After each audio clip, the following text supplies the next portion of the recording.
tardes a todos. Queremos darle la bienvenida a la quinta sesión del curso de Economía y Política. Queremos agradecerle su presencia y comentarles que el día de hoy vamos a hablar sobre economía laboral e iremos abordando temáticas como el factor trabajo, los salarios y el mercado laboral en Chile. Para ello, hoy contamos con la presencia de Andrés Brusone. Andrés, para quienes no lo conocen, es máster en Economía de la Escuela Austríaca de la Universidad Rey Juan Carlos, España. En 2020 obtuvo el premio Murray Rothbard, entregado por la misma universidad en reconocimiento de su gran compromiso científico con el desarrollo económico. Además, es ingeniero comercial y máster en Psicología Organizacional de la Universidad Adolfo Ibáñez. Es director de empresa en el sector automovilístico e investigador autodidacta de la Escuela Austríaca de Economía con especialidad en Economía Laboral. Así que ahora, en honor a la puntualidad y para no perder más tiempo, le vamos a dar la bienvenida a Andrés. Hola Paloma, muchas gracias por la presentación y muchas gracias a la Fundación para el Progreso por esta instancia. Bien, entonces, bienvenidos a la quinta sesión de este curso. Hoy vamos a trabajar lo que es la economía laboral. Vamos a dividir el curso en tres partes, lo que es teoría, luego vamos a ver las intervenciones triangulares, y finalmente vamos a ver los orígenes de las intervenciones triangulares. Lo bueno de tener esta quinta sesión es que podemos pasar la materia de manera más fluida. El profesor en la segunda sesión les explicó lo que eran las intervenciones triangulares, por lo que podemos verlo más rápido. Entonces, ¿por qué estudiamos el factor trabajo y por qué estudiamos la economía laboral como algo aparte? Si en verdad está sometido a las mismas leyes económicas. Tenemos en esta foto a Ludwig von Mises y a Huerta de Soto. Ambos señalan que, Huerta de Soto dice que nunca ha dejado de ser cierto que los servicios de trabajo humano, y no nos referimos desde luego a la persona humana en sí misma, que es indiscutiblemente alienable, están sometidos a las mismas leyes que el resto de las demás mercancías y factores de producción. Es decir, el trabajo, si bien tiene algunas particularidades que vamos a ver dentro del curso en la parte teórica, también obedece y está sometido a las mismas leyes de oferta y demanda, ley de preferencias temporales, rendimientos decrecientes, etcétera, etcétera, de manera inexorable, sin importar el sentir que tengan las personas al respecto. Y esto pasa porque, al ser un factor de producción donde hay seres humanos, el observador tiende a tener una sensibilidad distinta. Ya no estamos hablando de máquinas, ya no estamos hablando de robots, no estamos hablando de un terreno, estamos hablando de seres humanos. Entonces, el observador se nubla mucho al hacer análisis con respecto al mercado laboral. Lo mismo dice Ludwig von Mises, abajo en la acción humana, dice, carecen de importancia las asociaciones emocionales que, bajo la influencia marxista, pueda suscitar este término en algunos. Y agrega, el trabajo es un factor de producción escaso, como tal factor de producción se compra y se vende en el mercado. ¿Vale? Por lo tanto, en resumidas cuentas, ¿el factor trabajo tiene algunas particularidades? Sí, pero al mismo tiempo está sometido a las mismas leyes económicas. Entonces, ¿cuáles son los elementos que caracterizan al factor trabajo? Primero, el trabajo es un factor de producción no específico. Las máquinas, por ejemplo, pensemos en una panadería, en una pastelería, que es lo que se ocupa como ejemplo típico en las clases de economía, en los manuales y todo. Un horno o una caja donde se atiende a los clientes, la caja registradora, tenemos el horno, tenemos el refrigerador, son factores de producción no específicos, porque no pueden servir para otras líneas de producción. El horno calienta el pan, calienta los bizcochos, la caja registradora registra los pagos, pero no pueden hacer otras funciones que no sean esas. En cambio, el trabajo es no específico. Las máquinas son trabajo de producción específico, y el trabajo no específico. Porque el trabajo se puede ir de un lado a otro. Todos podemos hacer distintos tipos de cosas, y las máquinas están hechas para hacer una sola cosa.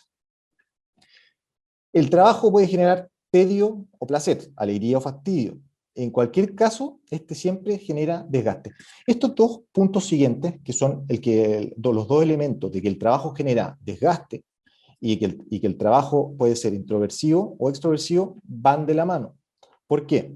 Porque tenemos que tener en claro que existen muchas otras corrientes, generalmente asociadas al socialismo, al estatismo, al comunismo, a los populismos, en que ellos te venden un relato en el que el trabajo no genera desgaste. El trabajo es precioso, el trabajo es divino, el trabajo es maravilloso, todo es un arco iris, nosotros nos levantamos y quedamos libres, no hay que hacer nada y somos felices. Mentira. Sin importar el sistema económico en el que estemos nosotros insertos, siempre el trabajo va a generar desgaste. Ahora bien, y ahora viene el enganche con el punto siguiente, esto es clave, el trabajo puede ser introversivo o extroversivo. Esta particularidad la escribe Ludwig von Mises en la acción humana, y es bien claro, un trabajo introversivo es aquel que te produce satisfacción de manera inmediata. Es decir, los deportistas que son fanáticos, estos que corren triatlón, y van y se levantan, salen a correr, se levantan a las 5 de la mañana, se desgastan y todo, a muchos de ellos les produce placer el hecho de hacer una actividad física. O, por ejemplo, la religión, es otro ejemplo que da Mises en la acción humana, algunos que se van gateando hasta lo Vázquez, los que dan su tiempo, ofrecen su tiempo los domingos para ir a misa, para ellos les produce placer en sí mismo esa actividad. Ahora también el trabajo puede ser extroversivo, y el trabajo extroversivo es aquel que nos produce satisfacción de manera mediata, no inmediata. Es decir, yo hago algo que no me gusta para luego hacer algo que sí me gusta. Esto lo vemos en muchas personas que no están contentas con su trabajo, pero van igual para esperar la paga de fin de mes y con esa paga ocuparla para pagar las cuentas y para pagar otro tipo de bienes. El trabajo humano en sí mismo es relativamente muy poco productivo. Esto también es clave porque la productividad va a ser algo clave a lo largo de la presentación. Y vamos a ver que el trabajo sin estar acompañado de un bien de capital es muy poco productivo. Vamos a ver que un hombre con una cuchara no puede hacer un hoyo muy grande, no puede cavar muy grande, sin embargo, con una pala mecánica, la producción se multiplica. El trabajo en sí mismo no tiene ningún valor. Yo puedo cavar y tapar hoyos, yo puedo levantarme a las 5 de la mañana todos los días, cavar y tapar hoyos, y no tiene ningún valor. Por lo tanto, necesitamos que el trabajo, primero, esté acompañado, para que sea productivo, esté acompañado de capital, y que necesitamos que el bien por el que estamos trabajando sea valorado por un tercero. Otra característica que es importante abordar es la tasa de desempleo cataláctico o la tasa de paro natural, como es conocido también en otros manuales de economía. Hay una diferencia técnica de la cual yo no quiero ahondar. La verdad es que el objetivo de esta presentación es hacer un barniz de todo lo que es el mercado laboral. No con una presentación vamos a poder quedar expertos, no vamos a poder ahondar en algunos temas puntuales, pero sí me interesa que ustedes, una vez terminando esta sesión, puedan entender bien lo que dicen las noticias, cuando lean el diario el domingo y muestren todas las políticas públicas relacionadas al mercado laboral, sepan de qué se trata, puedan debatir con gente, y bueno, idealmente también si algunos se entusiasman después de esta clase en seguir investigando, mejor aún. Entonces, sin entrar a algunas diferencias, de cuál es la diferencia entre el desempleo cataláctico o la tasa de paro natural, podemos decir que son tasas de desempleo que no son obligatorias. Una tasa de empleo obligatoria es la que el gobierno da a través principalmente de salarios mínimos, de condiciones para poder trabajar como patentes, algún tipo de carnet especial, cualquier tipo de burocracia, todo eso genera desempleo obligatorio. En un mercado libre propiamente tal, no existe desempleo obligatorio, solamente existiría desempleo cataláctico, que son aquellos jóvenes que van saliendo de la universidad y buscan algún empleo que les pueda gustar, o algunos trabajadores que ya llevan un tiempo y se quieran cambiar, etcétera, etcétera. Número 8. Seguimos hablando de los elementos y características del factor trabajo. El trabajo no es un commodity, se suele considerar como una sola masa homogénea de un bien determinado, pero tenemos que tener mucho cuidado con los números agregados. Por querer de repente los economistas simplificarnos la vida y querer hacer estadística, querer hacer políticas públicas, los políticos, solemos decir que el trabajo es una sola, y lo llamamos ahora hombre, como si fuese un kilo de pan, un kilo de azúcar, pero la verdad, dice Huerta de Soto, que es el que está a la izquierda nuevamente, que no existe un factor trabajo propiamente tal, entendido desde el punto de vista homogéneo, sino que el factor trabajo es un bien totalmente heterogéneo, infinito, que va cambiando de manera dinámica. De hecho, Peter Bethke, que es otro de los economistas más reconocidos hoy en día, que está caracterizado por estudiar la Escuela Austríaca de Economía, señala que la característica de que el trabajo sea heterogéneo es propia de los analistas de la Escuela Austríaca, y es algo que le da mucha más profundidad a la teoría económica del mercado laboral. Y a la derecha tenemos a Walter Block, que también lo vamos a ver en la presentación más adelante.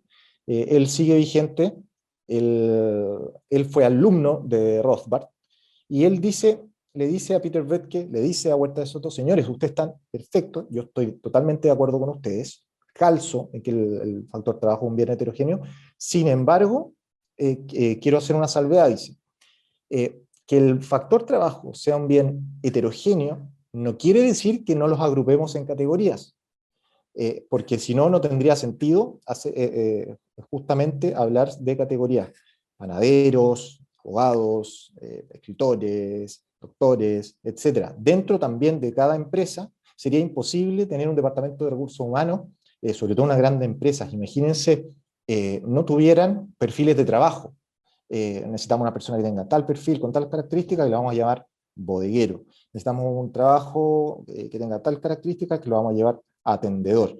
Necesitamos tal característica, que sea un gerente, etc. Si no agrupáramos, si no hiciéramos esa agrupación, sería imposible aplicar estrategias de recursos humanos, listas de paga, ofrecer salario, sería un lío.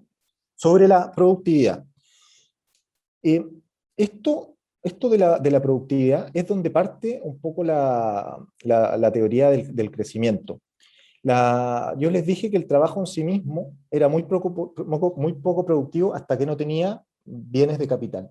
Para lograr bienes de capital necesitamos ahorro previo. Sin ahorro previo no se puede tener bienes de capital. Yo les voy a explicar por qué. El ahorro se define como la renuncia al consumo. Es un sacrificio. ¿Y cómo se explica? El primero en hacer este ejemplo que yo les voy a dar es de von Baberg, a principios del siglo XIX, en la teoría del capital, teoría positiva del capital, y él dice que la diferencia entre Robinson Crusoe rico y el Robinson Crusoe pobre es que el Robinson Crusoe pobre tiene la capacidad de cultivar, de cosechar 10 bananas, 10 plátanos al día, pero el Robinson Crusoe pobre, los 10 plátanos que cosecha, se los come todos los días. Él saca 10 y se los come, él saca 10 y se los come. Gasta toda su energía en sacar los 10 plátanos y luego comérselos. Ahora, ¿qué pasa si Robinson Crusoe de repente se le ocurre y decide no comerse los 10 plátanos, sino que reservar 5, tratar de seguir cosechando diariamente 10, pero todos los días dejar 5, va a lograr juntar una cantidad suficiente para después, para de repente estar 2, 3 o 4 días sin tener la necesidad de cosechar plátano, y va a poder hacer una varita. Al hacer una varita, Robinson Crusoe va a aumentar su productividad. La varita ya es un bien de capital, es un bien rudimentario, pero es un bien de capital, y la varita le va a permitir sacar 20 plátanos al día. Entonces, ese es un Robinson Crusoe ya más rico. Luego puede seguir ahorrando y dedicarse solamente un día a la semana a cosechar, y los otros 2 días a hacer una casa, hacer una red para cosechar pescados, puede seguir ahorrando, y así se explica el crecimiento económico. Por lo tanto, no es el consumo, como lo dicen algunos políticos, incluso como lo dice la teoría keynesiana, sino que es el ahorro lo que nos hace más ricos. Yo aquí les puse dos fotos para mostrarles algo gráfico para hacer entender la idea. A la derecha podemos ver alguien que cosecha probablemente en India, cosecha con las manos. Él probablemente saque, ahí está cosechando zanahorias, alguno que estudia agronomía me corregirá, me dirá que es otra fruta, pero es solamente para hacer el ejemplo. Y él podrá cosechar 300 zanahorias diarias. Sin embargo, en un país más rico, supongamos Estados Unidos, los estadounidenses invierten en bienes de capital, ya han ido creciendo, y el tipo que está ahí manejando ese tractor puede cosechar 100, 200, 300 veces la cantidad que cosecha el tipo que está en algún país, en un país pobre. Repetimos, es el ahorro y las inversiones en los bienes de capital lo que nos hace una sociedad próspera, una sociedad rica, y no el consumo. Quiero hacer aquí un breve paréntesis. Yo hablé de bienes de capital. Los bienes de capital son aquellos órdenes que también en alguna parte de la literatura es un sinónimo, hablan de bienes de tercer orden o bienes de órdenes superiores. Son aquellos bienes que nos satisfacen nuestras necesidades de manera inmediata, y no al revés, como los bienes de consumo o bienes de primer orden, que nos satisfacen nuestras necesidades de manera inmediata. Un bien de primer orden es una hamburguesa, un bien de segundo orden es el trigo con el que se hizo el pan de la hamburguesa, y un bien de tercer orden, orden de superior o de capital, es el tractor que ustedes ven en esa foto.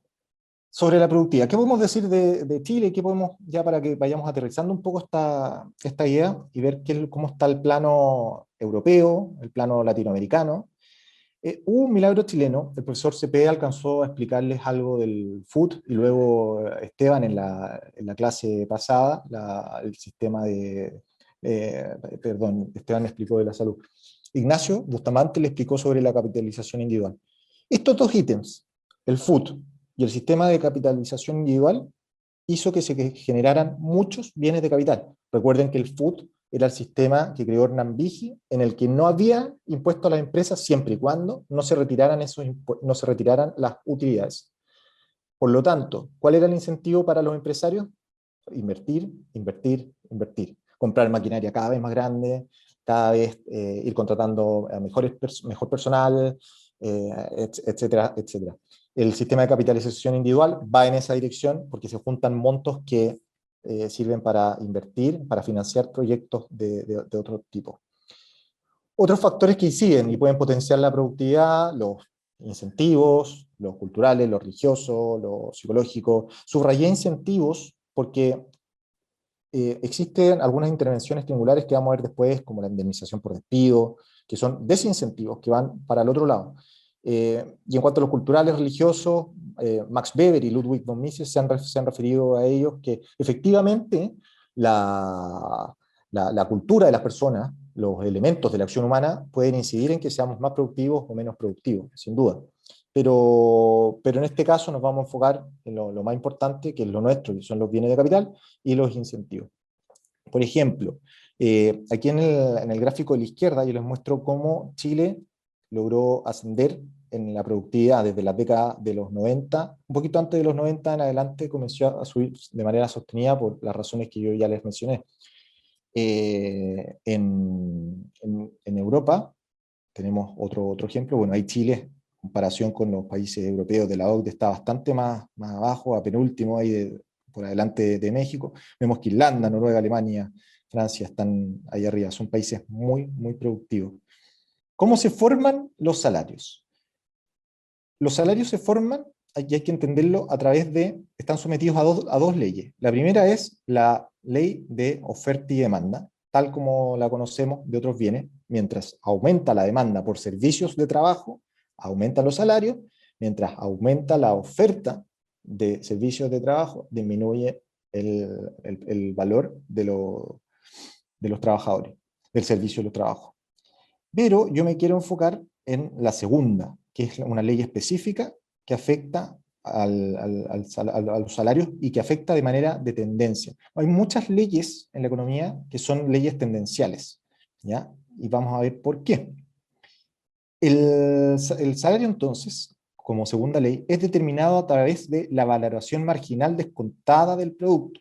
¿A qué se refiere descontada del producto? Que hay muchos trabajadores que nosotros contratamos, como por ejemplo un diseñador de un auto. Nosotros le pagamos mensualmente a este diseñador del auto, pero puede que el auto salga 3, 4, 5 o 6 años después de la etapa de producción. Por lo tanto, nosotros ahí hay un margen temporal de varios años en que la tasa de interés incide en ese trabajo. No es tan importante como entender la valoración marginal propiamente tal, ¿ya? Y la valoración marginal o la contribución marginal, que también como también se conoce, es cuánto aporta el último trabajador, el trabajador que yo estoy contratando, al proceso de producción. Eh, por lo tanto, yo aquí les puse un ejemplo muy tradicional, muy de manual de economía. Yo tengo una panadería, entonces yo contrato a un solo trabajador para que maneje mi panadería. Probablemente, al tener un solo trabajador, el trabajador al principio me va a dar productividad. Sin trabajador no hay productividad. Los bienes de capital solo tampoco generan productividad. Pero yo al contratar a una persona, puedo atender a un cliente, esa persona puede poner los bizcochos en el horno, puede amasar, puede cobrar, puede hacer de repartidor, puede hacer de administrador, etcétera, etcétera. Pero va a estar un poco atareado, ¿no? Entonces, si yo contrato una segunda persona y una tercera persona, ya se pueden empezar a distribuir las tareas y empezar a especializar. El que está en la caja registradora puede especializar y empezar a cobrar y tomar los pedidos de los clientes. El que está en el horno puede empezar a amasar y a sacar los panes y los bizcochos del horno. Y así sucesivamente. Por lo tanto, al principio, en la etapa 1 de la productividad marginal, tenemos que es creciente. Sin embargo, en la etapa 2 ya es decreciente porque yo tengo un solo horno, una sola caja registradora, los bienes físicos son finitos. Si yo sigo metiendo gente, yo no voy a poder sacar más panes de ese horno. Ese horno ya está a toda máquina. Entonces, esa productividad que me va a dar el trabajador extra va a ir bajando. A tal punto que si yo contrato más trabajadores de lo que yo debiera contratar, los trabajadores van a empezar a estorbarse por términos físicos entre ellos, dentro de la panadería no se van a poder mover, va a ser un griterío, no se van a poner de acuerdo, y la productividad marginal incluso puede ser negativa. ¿Dónde juega el empresario entonces? En la curva, en el punto que, en el gráfico de abajo, está en el punto más alto. Nunca es estático, es una ley tendencial. Siempre el empresario va contratando, va despidiendo, va invirtiendo más en bienes de capital. El mercado es un proceso dinámico, constante, y nunca es estático, ¿ya? Otra forma de demostrar que los salarios siempre tienden a la productividad marginal es por las variables exógena y endógena. La variable exógena es que si un trabajador a mí me produce 100 y yo le ofrezco 1, va a llegar el tipo de la otra panadería y le va a ofrecer 2 en vez de 1, y el trabajador me va a dejar, el trabajador si es de la panadería al lado, y va a producir 100. Después yo le voy a ofrecer 3, y así a través de la competencia, el valor de la contribución marginal de ese trabajador va a tender a subir a su contribución. Y la variable endógena y la demostración es que si fuese así, si no existiese la valoración marginal del producto y la ley de rendimiento decreciente, que es la etapa 2 y la etapa 3, sería muy fácil para el administrador, para el empleador, para el empresario, porque lo único que tendría que hacer es contratar gente, contratar gente, contratar gente, y siempre va a ser creciente, contratar gente, y nunca va a ser decreciente. Pero eso no es así, eso tiene un fin. Entonces, tenemos las intervenciones triangulares. Yo aquí les puse 3 intervenciones triangulares en rojo, porque, como les decía, mi idea es hacer un barniz de todo lo máximo que podamos ver, pero me enfoqué en las 3 que son las más tradicionales. Tenemos las leyes de salario mínimo, las leyes de horarios regulados, las leyes de indemnización por despido, más el mes de aviso. Luego tenemos, de esas 3 vamos a hablar un poco más, sobre todo del salario mínimo, que es la ley, la intervención triangular por defecto, que existe cuando hablamos del mercado laboral. Leyes de trabajo infantil, no me voy a meter, es un tema filosófico, es súper discutible, ya tendremos otra oportunidad, lo mismo que la ley de semana corrida. En Chile al menos existe una ley de semana corrida en que los trabajadores se les deben, esto nació hace poco, hace 20, 30 años atrás más o menos, en que al trabajador se le debe pagar igual comisión a los que pagaban comisión por los días que no trabajaban. Eso es. Leyes complementarias al salario mínimo, gratificación legal garantizada, también. La ley chilena da 2 artículos, que la ley chilena te dice, si tú contratas a un trabajador, el trabajador tiene que ser partícipe, accionista de tu empresa, salvo que te acojas a otra ley que diga que tienes que pagarle una cierta cantidad equivalente a una cantidad, un factor un multiplicador del salario mínimo.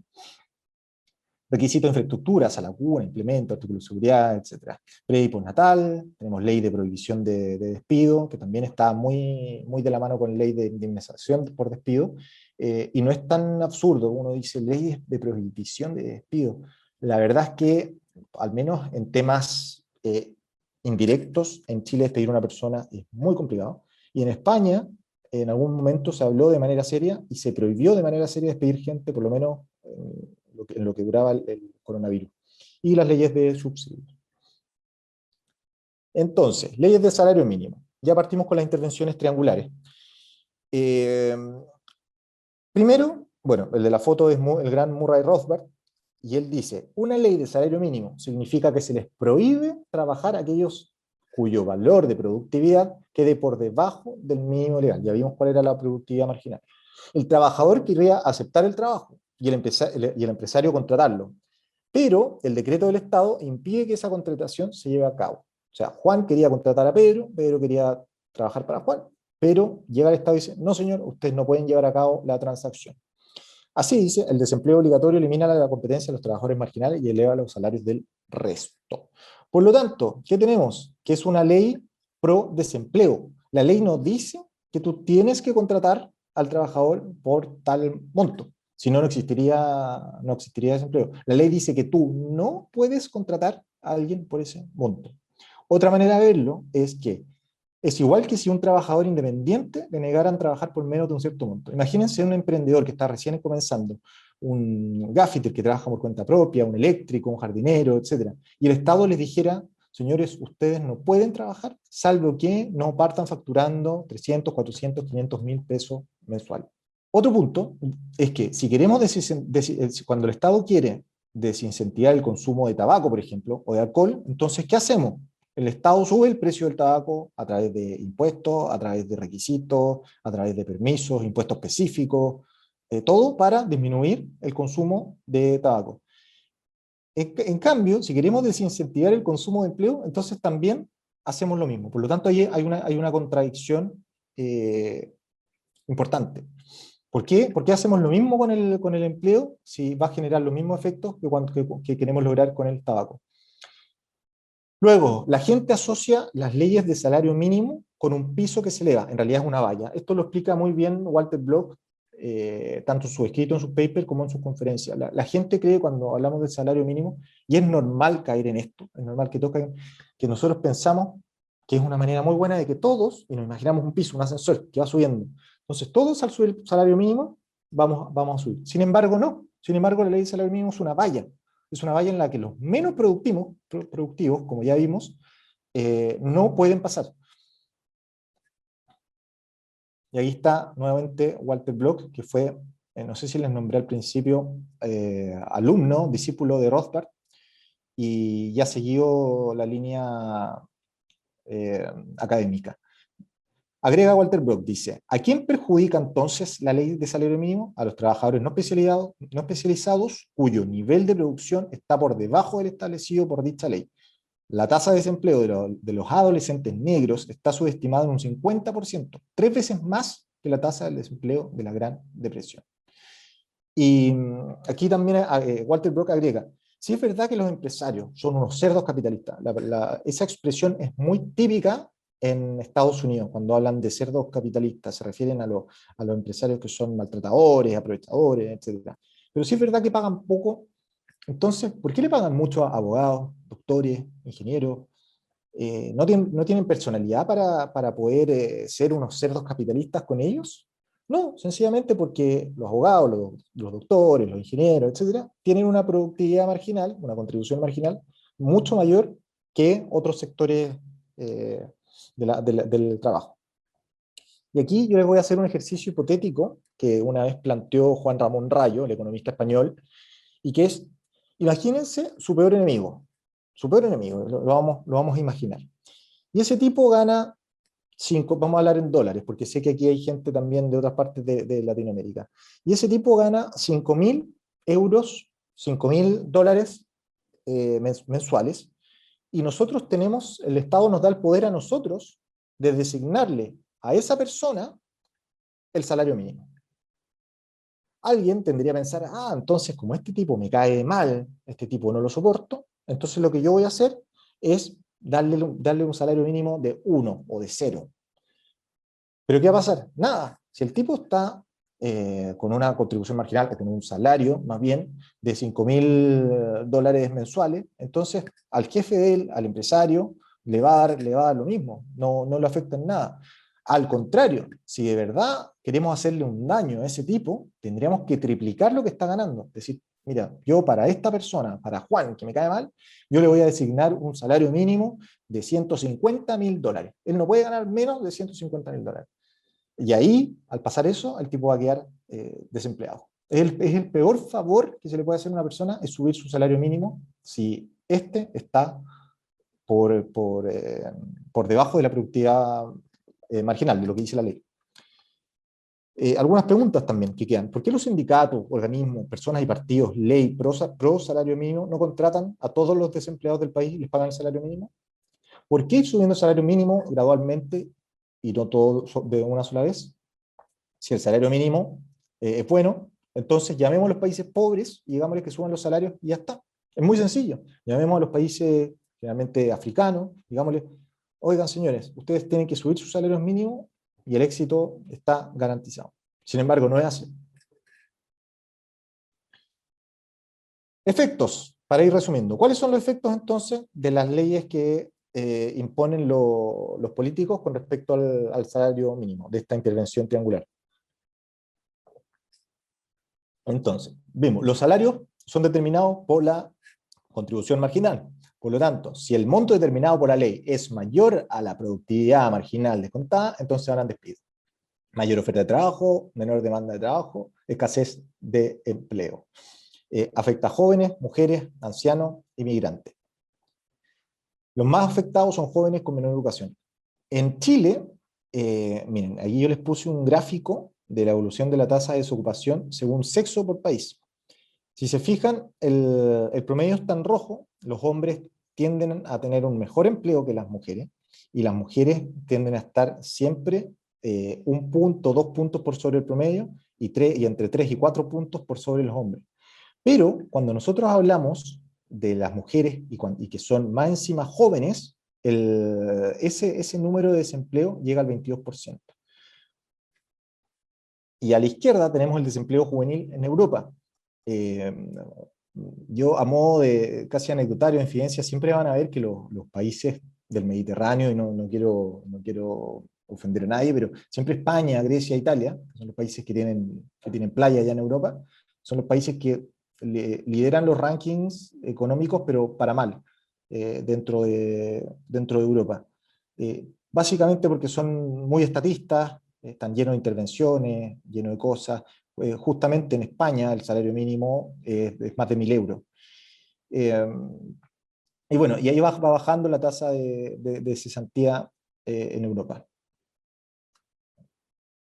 Ojo que en Europa generalmente la tasa de cesantía, bueno, ahora con el coronavirus se ha disparado un poco, pero ronda el 10, 11, 9, 8, dependiendo de los países. Y bien que el desempleo juvenil es muchísimo más alto.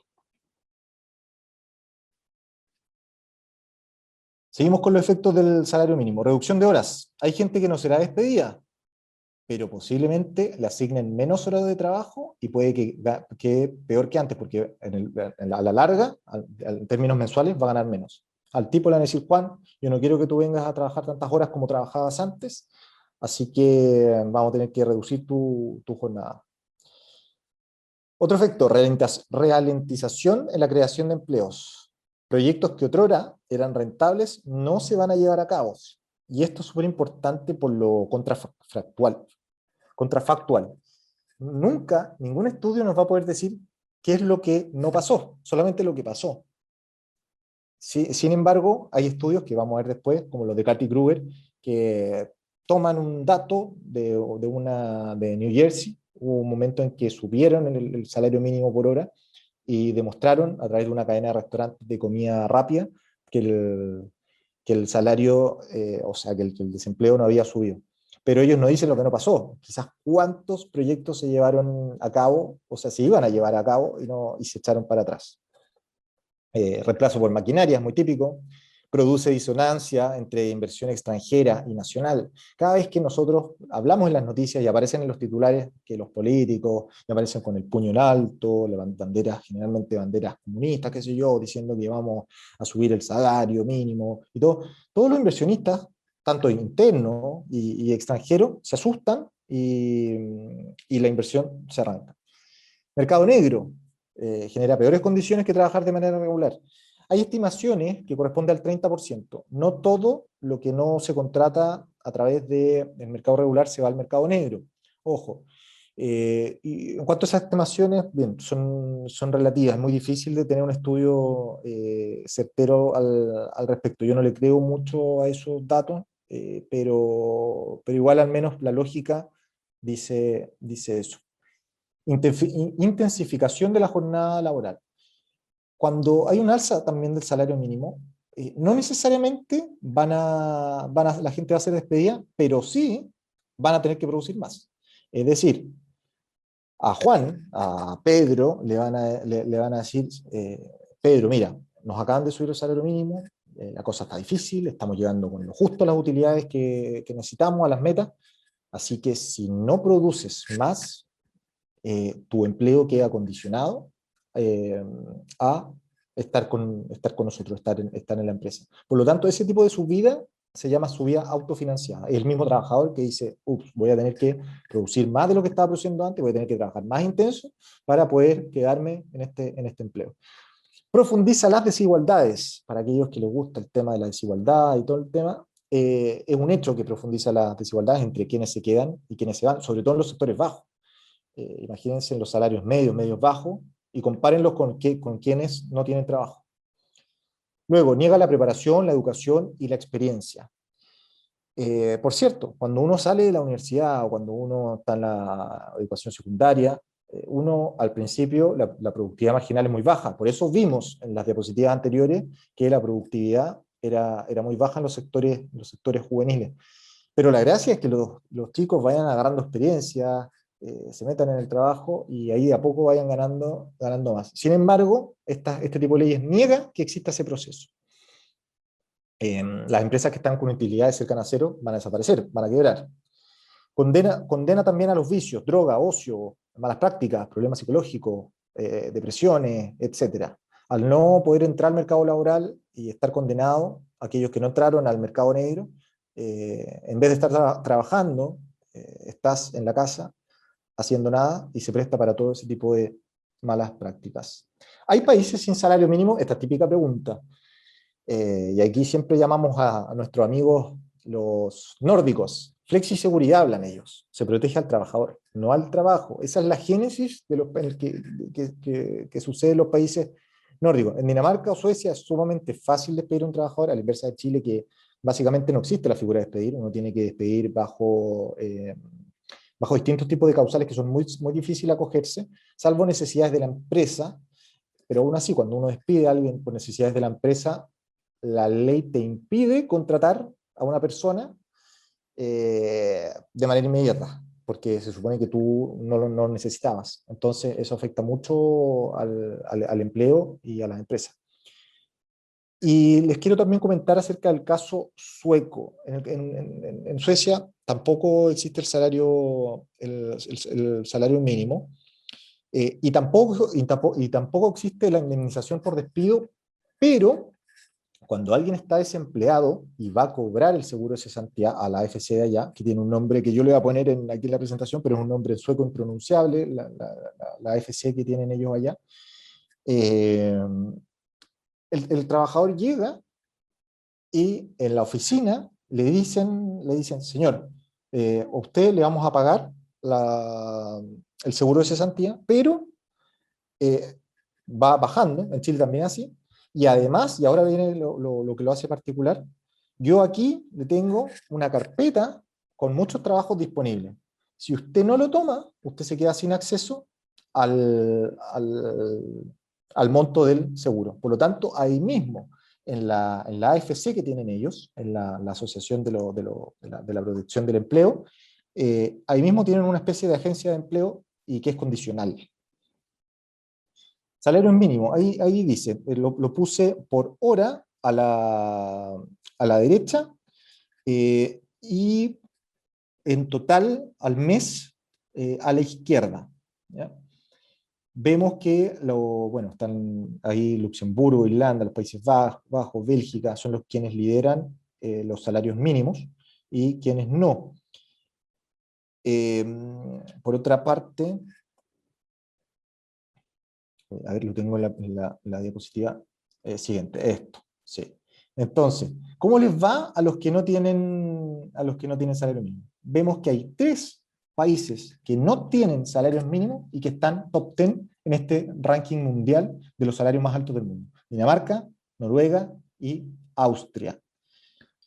Indemnización por años de servicio. Esta es la segunda intervención triangular, la segunda política asociada al empleo que afecta mucho a Chile. La puse específicamente a Chile porque la ley te dice que por cada año que tu trabajador haya trabajado en tu empresa y tú lo despides, tú tienes que pagarle un mes de indemnización, con un tope de 11 años. Es decir, Pedro ganaba 500.000 pesos y trabajó 11 años y al año número 11 decide, bueno, iba a decir decide renunciar, pero ya lo vamos a ver, qué problemas genera la indemnización. El trabajador claramente no va a querer renunciar porque si no implicaría a renunciar a la indemnización por año de despido. Por lo tanto, ¿qué problemas genera? Genera distorsiones en las decisiones de los agentes económicos. Entonces, por el lado del trabajador, tenemos un trabajador que quiere trabajar, pero que por cualquier problema, motivo, de preferencias temporales bajas, prefiere que lo despidan para así hacerse dinero de corto plazo. La ley del Smart TV, le dicen algunos empresarios, que en el fondo llegan unos chicos a trabajar, parten ganando más o menos bien, que realmente los mandan a la minería, y al segundo o tercer año parten arrastrando las patas, especialmente para que los despidan y así quedarse con un buen monto líquido para poder irse de vacaciones, comprarse el Smart TV, etcétera, etcétera. O también tenemos otro trabajador que no quiere trabajar, pero que no va a renunciar y que está trabajando básicamente en contra de su voluntad por el incentivo perverso de obtener el cheque de indemnización por despido. Entonces muchos les dicen, oye, pero si tú no estás feliz, no importa, siguen trabajando para que llegues al monto tope y así te puedan indemnizar. Trabajan por la indemnización. Pero bueno, como lo que yo estaba diciendo al principio, para que te puedan pagar la indemnización te tienen que despedir, tú no puedes renunciar. Y para que te despidan, lo que hace el trabajador es empezar a hacer mal el trabajo, a llegar tarde, a demorarse, empieza a mostrar algunos atisbos de que el tipo quiere que le paguen la indemnización. ¿Y qué pasa por el lado del empleador? Tenemos a alguien un empresario que quiere despedir a un trabajador, pero que no tiene el dinero para pagar el monto de la indemnización. Pensemos que, voy a volver, es un tope de 11 años, supongamos que alguien gana $1.000 mensuales y trabajó 11 años, habría que pagarle los $11.000 de una, más el mes de aviso, que esa es otra ley que pide Chile, por lo tanto serían $12.000 que no todos los empresarios tienen. Posiblemente, para evitar pagar la indemnización, tratará de hacer sentir incómodo al trabajador para que éste renuncie. Esta también es muy conocida. Esto es para los dos lados. Esta ley de indemnización por año de servicio no favorece ni al trabajador ni al empleador.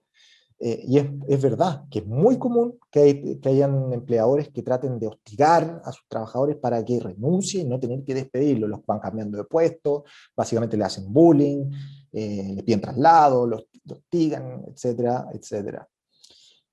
La ley impide reemplazar a un trabajador despedido en su misma posición. Y, finalmente, ¿y cómo lo hacen en los países nórdicos? Como les conté, en Suecia, en Finlandia, en Noruega, la indemnización por despido no existe. Entonces, hay mucho más dinamismo. El tipo, si no quiere estar, no va a estar y se va a otro lado. El tipo que no está produciendo, no produce y ya está. Finalmente, la última intervención triangular, la última política pública asociada al trabajo que vamos a tocar es esta, que la escogí también porque está de moda, la vamos a ver harto en los diarios. Estuvo muy de moda también un tiempo, que es la reducción de la jornada. Se estuvo hablando en España, se está hablando acá también, en que la diputada Camila Vallejo propuso bajar la jornada de 45 a 40 horas semanales. ¿Ya? Y ahí, bueno, aparecen las fotos con otros políticos, aparecen los detalles ahí en la de APO de la derecha, qué cosas incluye, cuáles son las peticiones, etcétera, etcétera. Pero vámonos a lo que nos compete a nosotros. ¿Cuáles son los efectos económicos? Si la ley de reducción no implica mantener el mismo salario, porque tenemos dos opciones, entonces los trabajadores simplemente ganarán menos y el empresario tenderá a compensar esa baja horaria contratando más gente. Ojo que algunos puestos son irreemplazables, hablamos de que el trabajo no es homogéneo.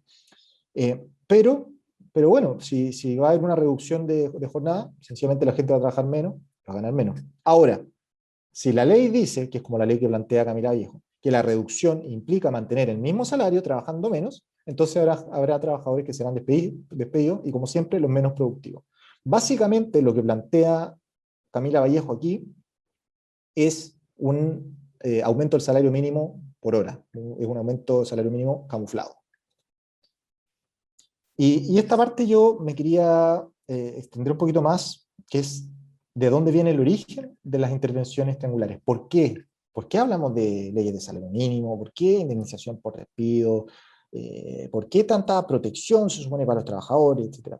Y es por un relato que ha vendido cierto sector político, de que, yo les puse aquí, doy algunas imágenes que son súper, que dicen mucho. A la izquierda es como se imaginan la gente y las corrientes, sobre todo de izquierda, han logrado posicionar cómo se imaginan a los empresarios. Se imaginan generalmente a un empresario tomándose un martini en un yate, en un jet privado. Los tipos generalmente les va súper bien, nunca quiebran, no tienen quiebra, no tienen deuda, no tienen nada, les va súper bien.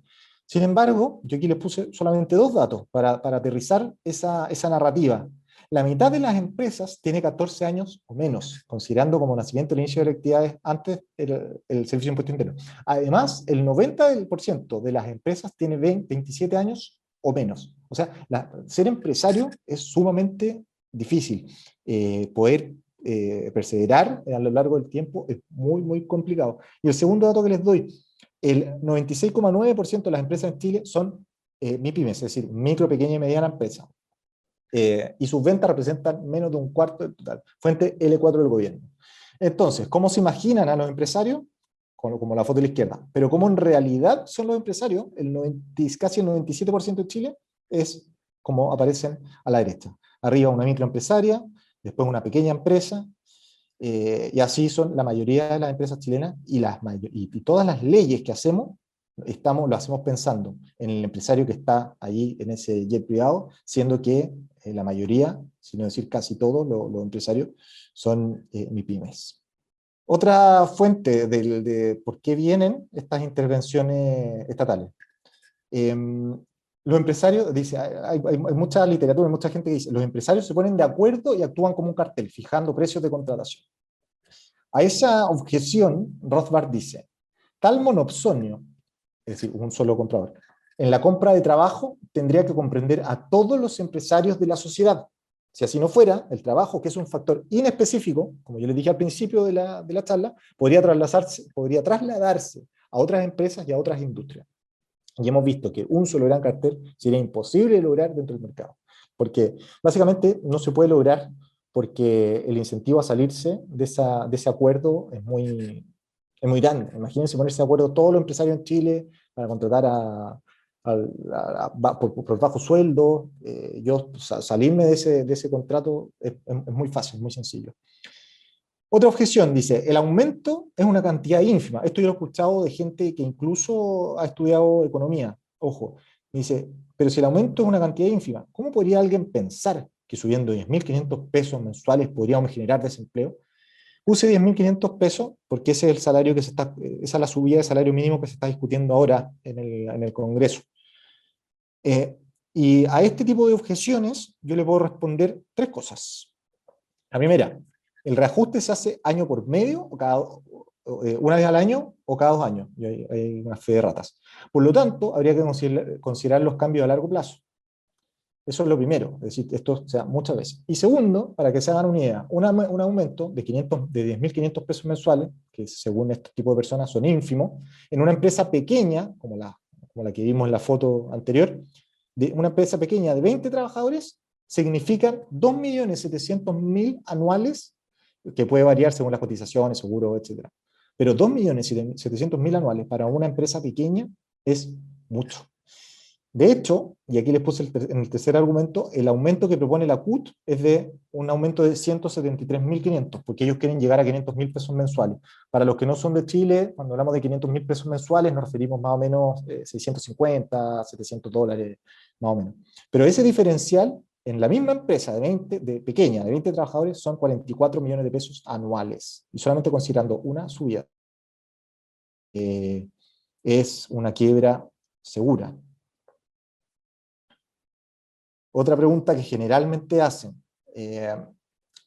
¿cómo en Holanda o Nueva Zelanda, que tienen salarios mínimos altos, sin que haya un gran desempleo? Respuesta muy sencilla. Quiere decir entonces que en esos países la contribución marginal es superior al monto de la ley. Ya está.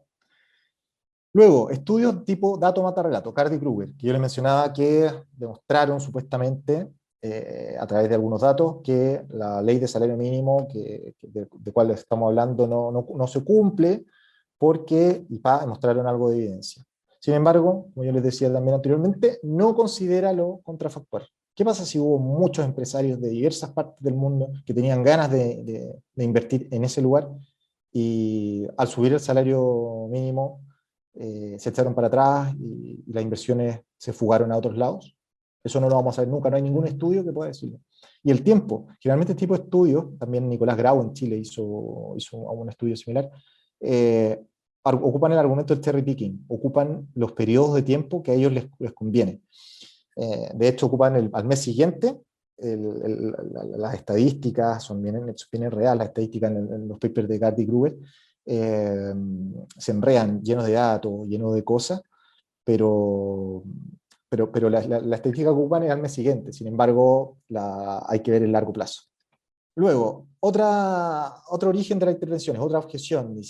Algunos dicen que la reducción de jornada laboral aumenta la productividad. Sí y no. De partida, el trabajo no es un bien homogéneo. ¿Cómo vamos a reemplazar, por ejemplo, a doctores, a técnicos de distintas empresas, o gente que realmente sea irreemplazable si reducimos la jornada laboral? Imagínense un restaurante que tiene que estar atendiendo completamente, reemplazar a un chef, es súper complicado.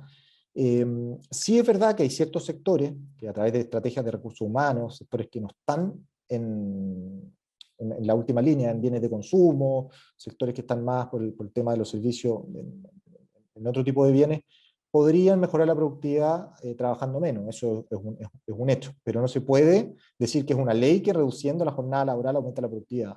Ojo ahí cuando alguien dice eso. Otra objeción dice, no, lo que pasa es que el poder de negociación y la simetría de información son tan grandes con los empresarios que hay que ayudar a los trabajadores. Vimos primero que nada que en verdad la mayor parte del mercado está por pymes. Entonces, ¿de qué poder de negociación estamos hablando? ¿De qué tipo de asimetría de información? Y segundo, los elementos de la acción humana son subjetivos y ordinales, nunca cardinales. Y el observador no puede decir nada de eso sobre el actor. Yo aquí les explico a través de un ejemplo, porque quizás son un poco enredado. Cuando yo tuve que hacer la práctica, hace más o menos 15 años atrás, la práctica profesional, Em, Recuerdo que yo necesitaba hacer la práctica para que me timbraran el curso y a poder seguir pasando, hacer contactos, tenía que hacer una buena práctica para que me fuera bien y después una vez que me titulara me llamaran, pero en ningún momento me interesó el monto, la paga. Yo estaba, mis fines eran otros distintos. Y cuando vi que me empezaron a pagar más que lo que ahora es el mínimo, el proporcional, me pagaron bastante más, yo me decía, en la interna, yo decía, estos tipos no saben que si me hubieran pagado un décimo de lo que me están pagando, yo hubiera trabajado igual, y me reía. Ahora, posiblemente los que me emplearon deben haber dicho algo parecido, porque yo les hice unos trabajos que eran bastante valiosos. Pero no importa, en cualquier caso, jamás vamos a saber por qué necesariamente una empresa va a tener más poder de negociación. Eso no es así. Muchas veces los trabajadores tienen más poder de negociación que una empresa. Jamás lo vamos a poder determinar. Esta es otra. Yo esa foto que puse ahí la saqué, estaba comiendo con mi mujer el otro día y dije, mira, esto me va a servir para el curso. Y es un comentario que uno ve generalmente cuando uno habla de este tipo de cosas. Es que uno con 300.000 pesos no puede vivir. Bueno, yo estoy de acuerdo, yo no podría vivir con 300.000 pesos mensuales, pero imponer una ley de salario mínimo va en la dirección opuesta. Al tipo no solamente se va a quedar con 300.000 pesos, sino que se va a quedar sin trabajo. Y finalmente, acá dice, hay otra objeción también que es típica, que dice, mientras más ganan los trabajadores, más dinero tienen para gastar en nuestra empresa. Una subida en el salario mínimo estimula el consumo, un círculo virtuoso. De partida vimos que el consumo no mejora la economía, sino que es el ahorro, por lo tanto ya parte de una falacia. Segundo, no considera los costos, porque yo igual, de alguna manera, voy a tener que costear esa subida, ya sea por alzas autofinanciadas, aumento de precios para mitigar los costos, etcétera, etcétera. Y si fuera así, demostrándolo a través del método del absurdo, lo ideal sería entonces pagarle muchísimo a los trabajadores, todo el dinero que tiene una empresa para invertir en maquinaria, pasarlo a los trabajadores, pagarles todo, endeudarnos para pagarle a los trabajadores y que todos les paguemos mucho, porque así vamos a estar mejor. Pero en verdad no, la realidad está lejos de ser así. Y otra objeción muy común, y la última, es que está un poquito más profunda, cuando te dicen, lo que pasa es que estas ideas, y esto lo he conversado también con gente, estas ideas de las que hablas tú, de liberalizar el mercado, del salario mínimo, indemnización por despido, solamente funcionan en países desarrollados, los nórdicos. Aquí no funcionan esas cosas. Mentira. Las leyes económicas son a priori y universales. Y son válidas para todo, son válidas en todo momento y en todo lugar. La ley de oferta y demanda, créanme, que es igual aquí, en Europa, en Asia, en Estados Unidos, en cualquier lugar. La ley de preferencias temporales, la ley de rendimientos decrecientes, la ley de salario mínimo, todas las leyes son iguales. Ahora bien, yo estoy de acuerdo en que los temas que ya habíamos hablado de religión, concepción de la vida, cultura, pueden influenciar en las personas. Sí, pero las leyes son las leyes. Si yo dejo caer una piedra, una pluma, la piedra va a caer de inmediato, la pluma se va a demorar mucho más, va a ser un vaivén, pero ambos objetos están sometidos a la ley de gravedad. No por eso no va a estar sometido a las leyes de gravedad. Y yo les dejé estos recortes porque, por si a alguien le interesa, no me quiero meter en epistemología. Primero, toda la teoría se hace a través de la razón y luego la evidencia, y no al revés. El método de las ciencias sociales fue el libro con el que Karl Menger se hizo famoso, junto con el Principio de Economía Política de 1872. Y Karl Menger, el fundador de la escuela austriaca, y él justamente peleó, discutió contra la escuela historicista alemán, y la escuela historicista alemán, la cual estaba comandada por Schmoller, decía que no podían haber leyes universales, sino que cada contexto, cada ciudad, cada comunidad tenía sus propias leyes económicas. Y la verdad es que Karl Menger ganó ese debate, y es un debate muy anecdótico porque duró harto, y en un momento Karl Menger le manda a Schmoller un libro, una copia del libro del método de las ciencias sociales, y Schmoller se lo devuelve. Le dice, no, yo no quiero leerlo, y se lo devuelve a través de una carta. Hay todo un tema ahí. Si quieren saber más de epistemología, tienen que leer sí o sí a Ludwig von Mises, Teoría de Historia, un libro exquisito en esos temas. Y para los más flojitos, o más bien los que quieran complementar todas estas lecturas que yo les estoy recomendando, Les recomiendo ver las charlas de Gabriel Zanotti, que es espectacular, es muy entretenido para explicar a todos los que les guste la filosofía de la economía. Él se dedica a eso y lo hace muy, muy entretenido, muy didáctico. Ya estamos terminando entonces con las sugerencias para Chile. Lo primero es reemplazar los seguros de cesantía actuales por un seguro de cesantía a la sueca, que va de la mano con el segundo punto, que es facilidad de contratación y fin de contrato al estilo de Dinamarca. No más indemnización por años de servicio, facilidad para despedir, luego contratar. Entonces, la idea sería hacerlo a la sueca, que cuando un trabajador es despedido, el trabajador va a la AFC y dice, señores, yo quedé despedido, vengo a cobrar mi seguro. Perfecto, si no hay ningún empleo disponible, usted no se preocupe, le vamos a dar una indemnización, pero el próximo mes, cuando usted venga a buscar el próximo cheque, tenemos acá empleo disponible, usted lo va a tener que tomar, o si no lo quiere tomar no hay problema, pero se queda sin el cheque. Salario mínimo a determinar por región, como en Estados Unidos. Más que eliminar el salario mínimo, que sería una apuesta políticamente imposible de lograr, muy impopular, es mucho más audaz del punto de vista político, y esto ojalá que haya alguno de ustedes que esté cercano a políticos, sobre todo ahora que están con el tema de la constitución, lograr que las regiones tengan la potestad de poner sus propios salarios mínimos. Miren, en este gráfico que yo les puse aquí, vemos que cada región tiene una realidad distinta. Generalmente Antofagasta, Coquimbo, las regiones centrales suelen tener más tasa de desocupación que las regiones del sur, como Aysén, Magallanes, Los Lagos. Entonces, traspasarle, ni siquiera estoy hablando de bajar el salario mínimo, nada, traspasarle la responsabilidad a los gobernadores regionales.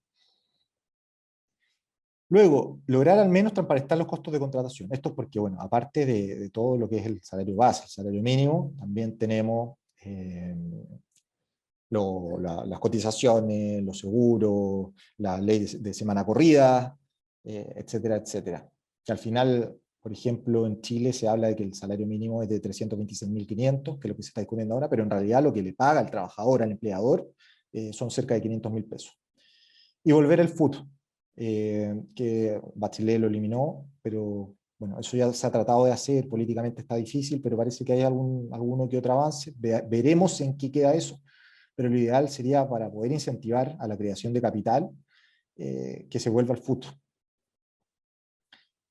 Y para irnos despidiendo, antes de pasarnos a las preguntas, a mí me gustaría hacerles algunas sugerencias para realizar algunos trabajos, por si logré contagiar a alguno, por si alguno se motiva. Y aquí les doy unas ideas en breve. En primer lugar le puse la paranoia ludita, que no lo alcanzamos a ver, es un tema que es más largo, pero que con la fundación tengamos alguna instancia de poder hablar de esto. Es acerca de la paranoia ludita. ¿A qué se refiere? Que las máquinas, es esa paranoia que tiene la gente de que creen que las máquinas nos van a dejar desempleados, las máquinas nos van a reemplazar, van a destruir empleo. Sin embargo, es todo lo opuesto. Les adelanto algo, la inversión en maquinaria aumenta los salarios reales de las personas, por lo tanto los salarios se van diluyendo por otro lado. Yo alcancé a hacer un trabajo que lo dejé a medias por temas, por temas laborales y todo. Entonces yo, de verdad, si alguien quiere hablar de esto, no tengo problema en que me escriban, yo feliz le comparto, si quieren le comparto algo que hice o material, porque es un tema muy entretenido, y aparte de ser muy entretenido, no hay mucho material, no hay mucha gente que hable de eso. Yo estuve investigando y hay mucho espacio para meterse ahí. Así que si alguien se anima a hacer un paper, yo feliz de encaminarlo, de poder ayudarlo. También se puede hacer un seguimiento a los estudios de Cardi Krueger en los restaurantes de comida rápida, que se supone que el desempleo no iba a aumentar. ¿Cómo están esas empresas ahora? Habría que hacer un seguimiento. El McDonald's, por ejemplo, ya reemplazó a mucha cantidad de gente a través de atención automática. Leyes de pre y postnatal, compararlas con el resto del mundo, leyes de teletrabajo, que ahora está muy de moda, flexibilidad laboral, ideal para los abogados, que nos echen una mano a los economistas con este tipo de estudios, cuando se habla de flexibilidad, los países nórdicos, ahí uno se enreda un poco, pero los abogados que son más expertos en esas materias, si hay algún abogado que está metido en el curso, lo invito a que se meta ahí en flexibilidad laboral. Hay hartos estudios, mucho más que en la paranoia ludita, pero también hay espacio siempre para meterse. Y finalmente, para los que vengan más de la psicología, eh, acerca de la productividad, se puede hacer perfectamente un match entre praxeología, economía y los estudios de psicología organizacional. Los bienes de capital, el trabajo en equipo, los equipos de alto desempeño, etcétera, etcétera. Hay un campo grandote ahí donde poder tirarse a la piscina con eso. Y cierro con una... Siempre me gusta cerrar, que los profesores cierran con una cita de un profesor de la Fundación, Mauricio Rojas, que dice: la libertad no es una panacea, sino una alternativa desafiante y difícil, que implica grandes avances, pero que también conoce riesgos y responsabilidades pesadas, y que en su avance conoce perdedores y suscita temores. Muchas gracias. Andrés, quería darte las gracias por la presentación que hiciste, muy completa, didáctica.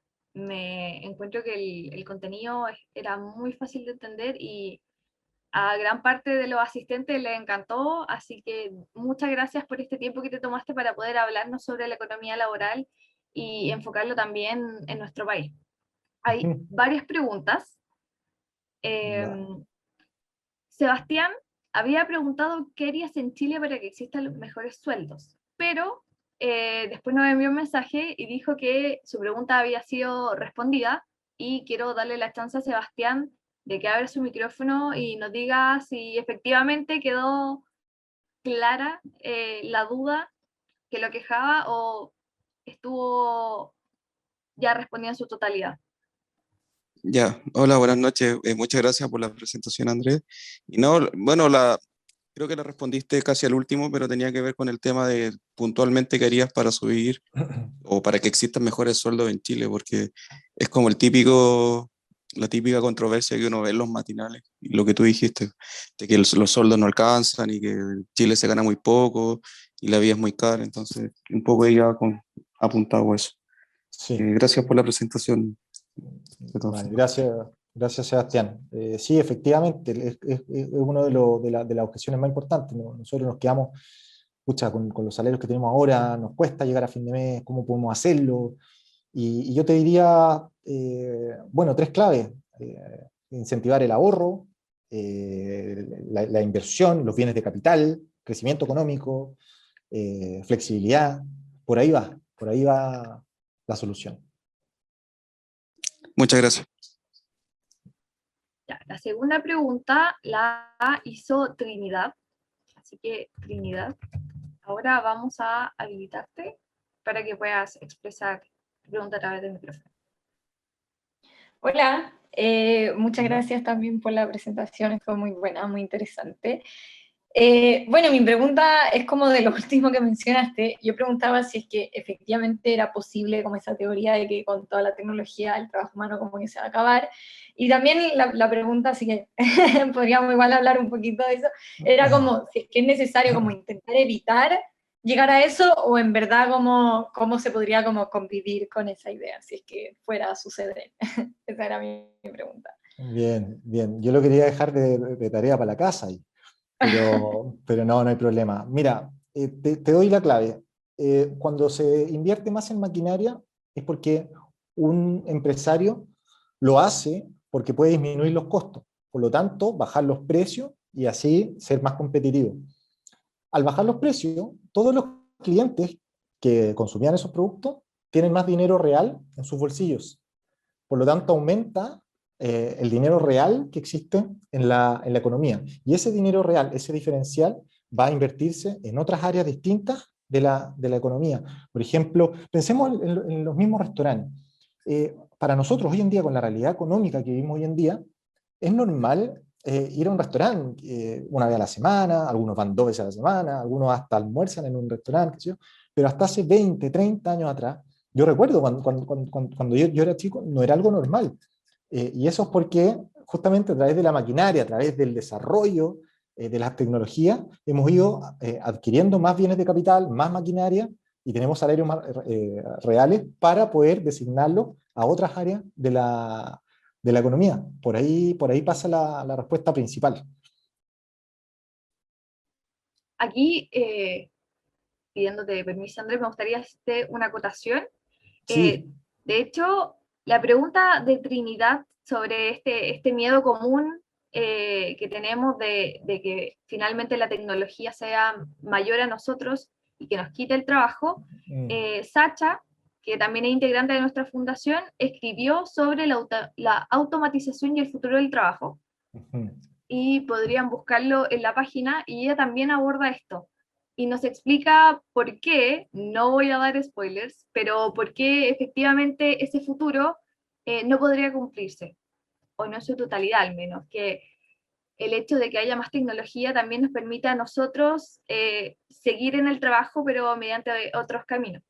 Y también invitarte a ti, Andrea, a verlo por si te interesa o si no has visto la Sí, charla de Sacha. de todas maneras, como les digo, yo dejé un trabajo incompleto ahí en algún momento o me gustaría o compartirlo con alguien que de manera seria quiera escribir o bueno, de repente terminarlo y ese paper que me dices tú de Sacha me podría también servir. Así que se agradece igual. El paper, antes de que se nos olvide, es la automatización y el futuro del trabajo. La auto... Automatización y el futuro del trabajo, de Sacha Han. Ahora, también hay hay una forma, no sé si lo dice esto Sacha, no tengo que leerlo, pero siempre nos quejamos de que trabajamos, de que trabajamos, de que trabajamos, y de repente nos dicen, hay una ventanita que en un futuro se supone que los robots nos van a reemplazar. Yo no sé por qué se queja la gente, hay un tema más filosófico ahí importante. Uno de nuestros investigadores, esto ya un momento de promoción, Rafael, aborda el tema de la tecnología y la humanidad. Es maravillosa. También se encuentra en YouTube por si les interesa ir complementando Sí, sí, sí. de forma paralela. Y en honor al tiempo vamos a responder una última pregunta. Y la hace... Esperen, llegué al final. Estamos viendo las más votadas. Luis Pizarro. Luis, si aún te encuentras conectado, te acabo de habilitar el micrófono para que puedas hacer tu pregunta en voz alta. Hola, ¿se me escucha? Sí, te Sí. escuchas. Sí, hola. Muchas gracias, Andrés. Muy buena charla, muy buena clase. Bueno, en realidad la pregunta que yo tenía también en parte, o en gran medida fue respondida, pero igual la quiero plantear, porque mi pregunta tiene que ver con, bueno, cómo afecta la fijación estatal, digamos, de un sueldo mínimo, cómo afecta en el mercado de trabajo, cómo afecta la productividad y la eficiencia.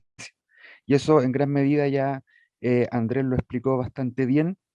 Y yo también quería agregar un tema que también lo explicó al final, que dice relación con el sueldo mínimo y el problema o supuesto problema de las asimetrías de la información dentro de los mercados de trabajo, que es el clásico argumento que a veces se esboza para poder justificar éticamente, digamos, la existencia de un sueldo mínimo. Y hoy día tenemos candidaturas presidenciales, tanto de izquierda como de derecha, que están hablando de 500, 600 mil pesos como sueldo mínimo, y obviamente eso suena muy bien, gana muchos votos, pero finalmente no termina, o termina yendo en contra de la eficiencia económica.